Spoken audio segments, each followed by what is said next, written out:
우리나라에서 간판 스타로 알려진 에밀레종이 세계유산에서 지정되지 않았는데 이건 아주 간단합니다. 에밀레종이 다른 유산처럼 현장에 있는 게 아니라 경주 국립박물관 안에 있다는 거죠. 그래서 전 세계적으로 박물관 자체를 그 유네스코 세계유산으로는 지정을 하질 않아요.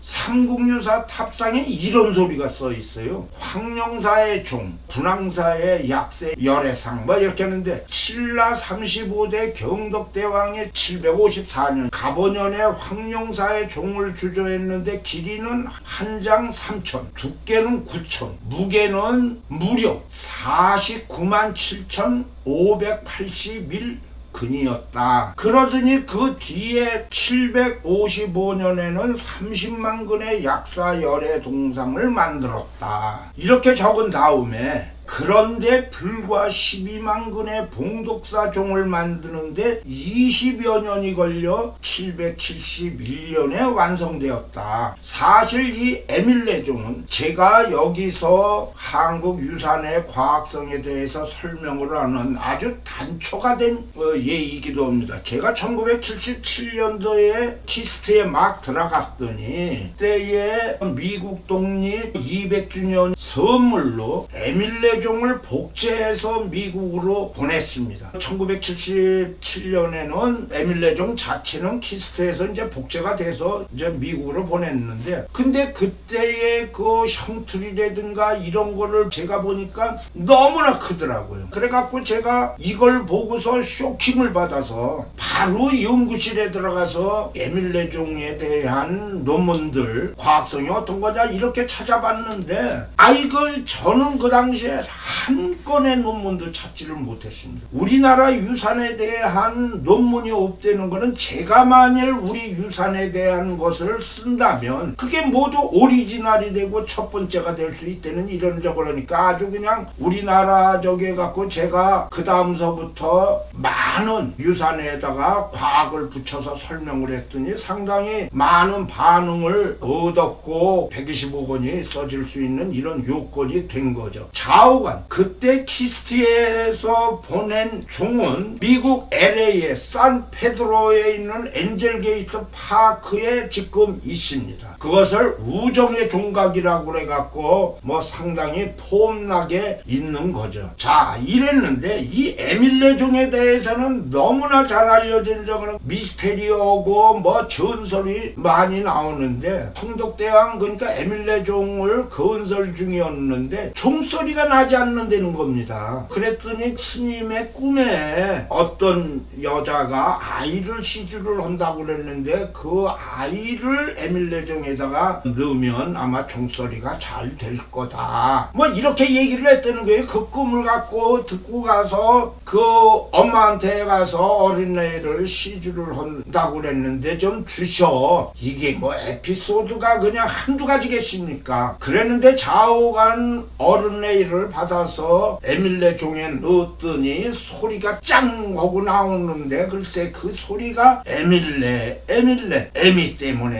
때문에 이런 얘기가 됐다는 겁니다. 이 슬픈 얘기에 대해서 그게 진짜냐 뭐 이렇게 하는데, 어린이를 넣을 때는 인신공양에 대해서는 두 가지로 나눠집니다. 첫째는 예스다 이거예요. 그럴 수 있다는 겁니다. 에밀레종을 복제할 때에 과학기술연구소에서 그때의 에밀레종의 성분을 측정을 했더니 여기에서 한 어린아이의 유체에 해당하는 인이 검출됐다, 이렇게 발표를 했습니다. 이와 같은 얘기인 게 사람하고 동물의 뼛속의 성분인 인은 물질을 합성하거나 합금을 만들 때 아주 신기한 작용을 한다는 거예요. 그래서 아래 그림처럼 유명한 본차이나는 소뼈를 넣어서 만들으니까 아주 얇아도 잘 안 깨집니다. 일반적으로 한국의 무쇠나 총동 불상에는 소량의 인이 포함됐다는 거죠. 그래서 에밀레종 속에 만일 인이 들어갔다면 이게 자연스러운 건데, 통일 고일신라 시대에 불교가 융성하고 뭐 이런 적이 오는데 거기에다가 어떻게 인이 필요하지만 동물뼈를 넣느냐. 그러기 때문에 인신공양을 했을 가능성이 매우 높다는 겁니다. 두 번째는 당연히 노죠. 그 말도 안 되는 소리다. 불교의 범정 소리는 부처님의 말이자 자비심의 상징으로 인식하고, 범정을 치는 이유는 고통받는 중생을 이끌어 구원에게 이르는 데 있는데 어린아이를 넣어서 희생시킨다. 이게 정신이 있는 얘기냐 이거죠. 말하자면 범정 조성 취지와 전혀 맞지 않는다. 이런 얘기하는데 여기에 또 불을 분 것이 1998년 약 20년 후입니다. 포항산업과학연구원에서 에밀레종 16군데 샘플을 분석했답니다. 아래에 있는 극미량 원소 분석기를 사용을 했더니 글쎄 인이 안 나왔다는 겁니다. 그러니까 양쪽의 대용연구원의 결론이 다른데, 그런데 포항산업과학원에서는 약간의 빌미는 좋습니다. 에밀레종의 전설이 무조건 근거가 없다는 얘기는 아니다. 자, 이런 뭐 헷갈리는 얘기를 해서 제가 그 당시에 국립중앙과학관 정동청 실장을 만났어요. 그래서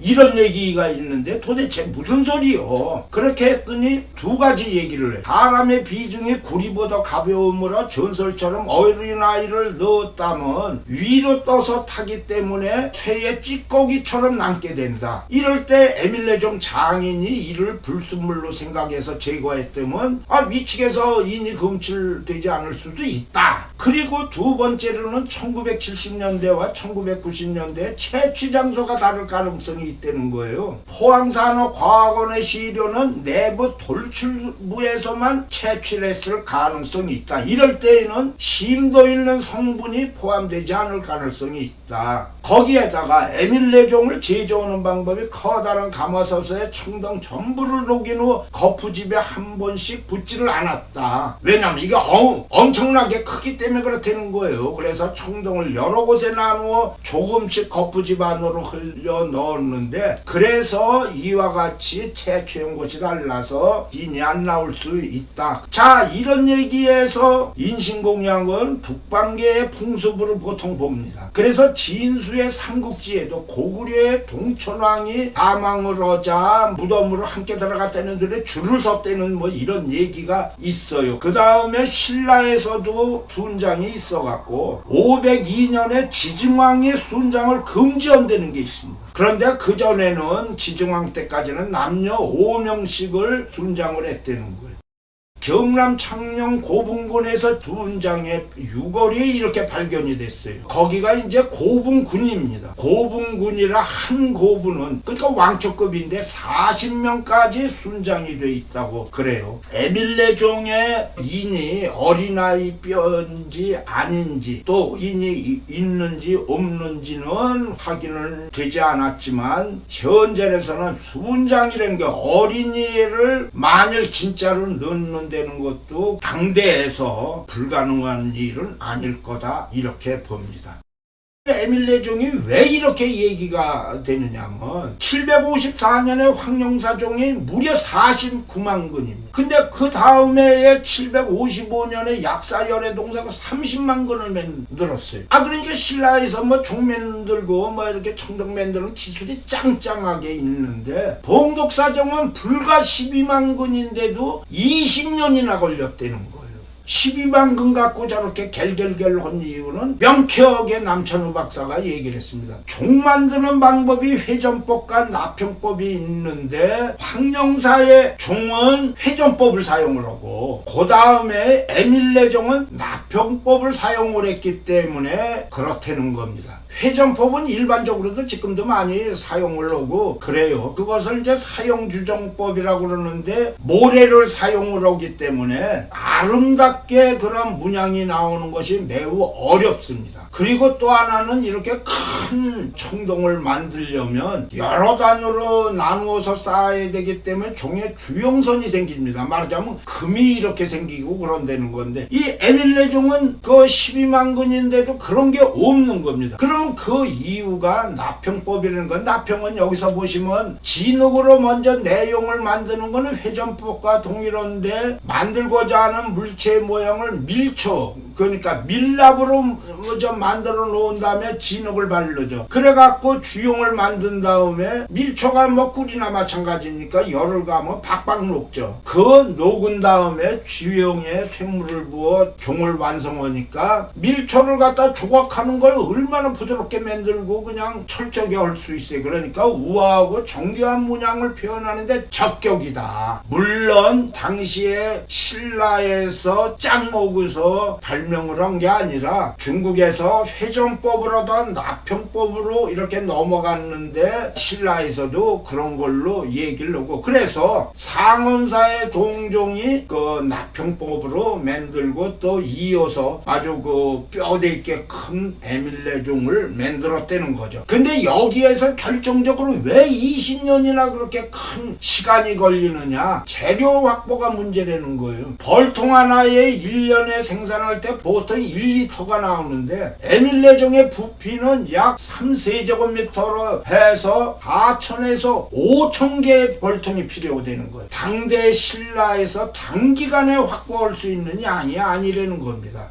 지금 현재 세계에서 에밀레종이 가장 아름다운 소리를 낸다. 근데 이거는 그럼 이빨로만 됩니까? 그 이빨로 되는 게 아니라 에밀레종이 세계에서 가장 아름다운 소리를 낼 수 있는 그러한 구조하고 원리가 있었기 때문이다. 이런 얘기입니다. 종소리는 크고 오래 지속돼야 하는데 그 울림이 필요되는 거예요. 즉 울림은 종을 치는 웅웅 하는 소리가 커졌다 작아졌다 계속 되풀이해서 울리는 정도라, 이게 잘 알려진 맥놀이라고 아주 골머리 아프고 복잡한 현상입니다. 요거는 진동수가 거의 동일한 두 개의 음파가 동시에 발생될 때 생기는 일종의 간섭 형상이다. 그 단어 자체도 어렵습니다. 이러는데 이것이 그 에밀레종은 시간에 따라 세 개 부분으로 나뉘어진다는 거예요. 좀 복잡하지만 에밀레종이 워낙 가장 아름답다는 거니까 조금 골머리 아픈 얘기를 하겠습니다. 종을 친 후 약 1초 내에 소멸되는 탕 뭐 하고 울리는 타음이 첫 번째죠. 이제 많은 부분음을 포함하고 음색은 부분음의 강약과 진동수의 배열과 관계된다. 둘째 부분은 종을 친 후 약 10여 초 동안 계속되는 비교적인 높은 소리를 해서 매우 멀리까지 들리면서 원음이라고 한다. 셋째 부분은 약 1분 이상 계속되는 맥놀인데 정확한 지수함수적인 감소와 억양이 있다는 거예요. 좀 골머리 아프다는 얘기입니다. 그리고 맥놀이 횟수는 1 내지 3초에 1회 정도가 적당하다. 그런데 맥놀이 횟수가 1초당 6회 정도까지는 귀에 좋은 느낌을 오는데 이게 왕창 들어서 3, 40회가 되면 불쾌감을 느낀대요. 타종 직후에 많은 부분 진동음이 발생하지만 시간이 흐르면서 이들이 감소하고 기본 진동과 울림만이 남게 돼 종의 고유 소리를 낸다. 이게 바로 에밀레종인데 이렇게 과정을 거친 그 에밀레종 소리가 세계 최고라는 겁니다. 자, 그런데 이걸 뭐 가만히 둡니까? 과학기술원의 김양한 박사가 요걸 쫘르륵 분석을 해봤더니 에밀레종의 소리는 기본의 진동수가 64Hz 근방하고 168Hz 근방의 음파다. 뭐 그러는데 일반적으로 낙소리 음파는 1000Hz 이내에 50여 가지가 나오는데 일반 종소리는 20여 개의 날소리가 난답니다. 그런데 에밀레종은 50여 개의 날소리로 이루어졌지만 타종했을 때 부딪히면서 나는 소리가 모두 사라진 후 어린아이 같은 울음소리를 낸다는 거. 그래서 이때는 은은한 소리가 난다. 뭐 좀 복잡하게 했지만 그런 정도로도 또 계산이 된 거다. 그런데 김석현 교수는 에밀레종의 이제 대표음이 168인데 일반적으로 이것은 사람의 낭랑한 목소리의 음파랍니다. 그래서 168Hz의 음파는 타종 후 9초 뒤에 엉 하고 울고는 사라지는 하다가 다시 9초 뒤에 약하게 울음을 토해내요. 이게 그래서 에밀레종 소리가 마치 곡소리하는 듯한 어린아이 음소리로 표현된다는 거죠. 그리고 이제 타종어 최후까지 남는 에밀레종 소리는 64Hz에서 3초마다 한 번씩 매우 낮은 음으로 호호 마치 숨을 몰아쉬는 듯한 소리로 들리는 것은 바로 이 때문이다. 그래서 좌우간 168, 64가 어우러지는 거다. 음파 밑에 있는 자들의 연구 노고가 아주 대단한 것으로 알 수 있습니다. 자, 그러면 이와 같은 소리가 어떻게 나느냐? 이게 이제 중요하죠. 신라인들의 정교한 음향 기술인 에밀레종의 맥놀이의 진동원이 도대체 어디냐? 이렇게 하는데 학자들은 이렇게 봅니다. 맥놀이는 종을 만들 때 재질이나 종 두께가 균일하지 않고 완전한 대칭을 이루지 않은 결과가 아주 아름다운 소리를 낸다. 그래서 여기에서 보면 에밀레종의 외형상 보면 아주 엄격한 대칭 범정 표면에 문양 어쩌고 저쩌고 이렇게 됐는데 실제로는 문양이 비대칭이고 몸쪽 곳곳의 물질의 밀도나 두께가 다르다는 겁니다. 자, 두 번째로는 샘물을 부을 때 우연히 섞이는 공기량이 약간씩 다를 수 있다. 이건 충분히 이해가 되는 겁니다. 근데 세 번째가 중요한데 에밀레종 내부에는 쇠찌꺼기가 덕지덕지 붙어 있다는 거죠. 사실 우측에 있는 에밀레종 밑을 제가 직접 찍었는데 저기 보시는 거와 마찬가지로 에밀레종 안은 덕지덕지 붙어 있습니다. 그런데 상원사는 에밀레종 보다 조금 전에 납형법으로 만들었죠. 그랬는데 아주 깨끗해요. 그래서 김양한 박사는 뭐라고 그러느냐면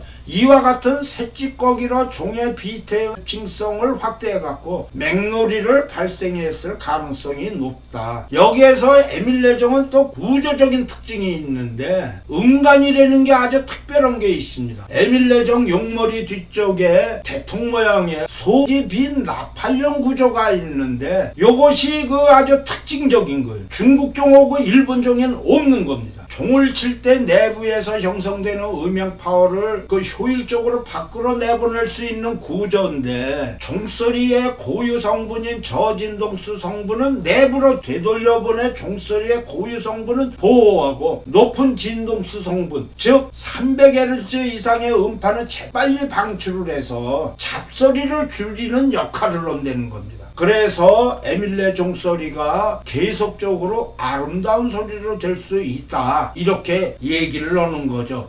여기에다가도 또 에밀레종의 구조적인 특징이 있는데 명동입니다. 신라종은 지상보다 조금 위에 종을 달고 치죠. 그래서 종구 바로 밑에 바닥이 움푹하게 헤어져 있는데 음가는 종 내비에 잡음을 빨아내고 명동은 공명진동으로 종 쳤을 때 긴 여운을 남게 만든다. 근데 이병효 교수가 계산했다는 거 아닙니까? 그랬더니 명동의 적정 길이가 94cm 된다고 그래요. 근데 경주박물관에서 시공된 명동의 구조는 훨씬 깊어야 된다는 뜻인데 예전에 45cm였습니다. 그러더니 현재는 거의 맥구와 평면으로 보일 정도예요. 어떤 이유로 메꾸었는지는 불명하지만 명동의 깊이가 깊었으면 더 좋은 소리가 나는 거 아니냐 이런 얘기를 한 거죠. 자, 지금까지 해갖고 에밀레종이 아름답다 하는데